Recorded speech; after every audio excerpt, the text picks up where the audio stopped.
Okay? So, let's go inside first dun sa loob ng aviary. We can encounter some birds. Dito na po muna tayo para mag-lagay tao. Parang si Potpot. Here po, we have umbrella park. Galing nga, nagpo-push up ah.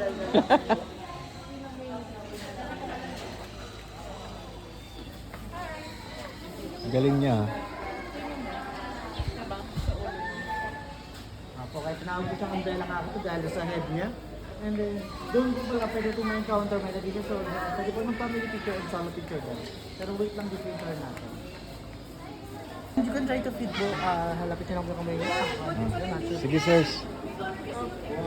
Ayun. Ito mo? Try nyo lang po yung iba doon. Or kung isa yung umbrella kakito. Habang nag-wait po tayo sa turn natin.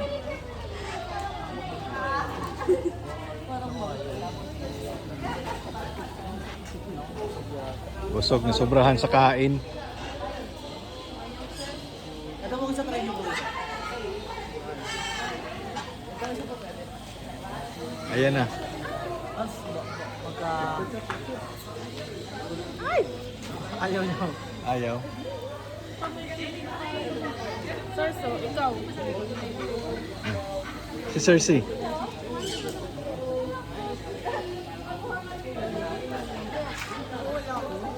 Ayaw po. Nangyari nyo po yung trip niya. Ayaw niya naman. Ayaw. Kaya ka pala.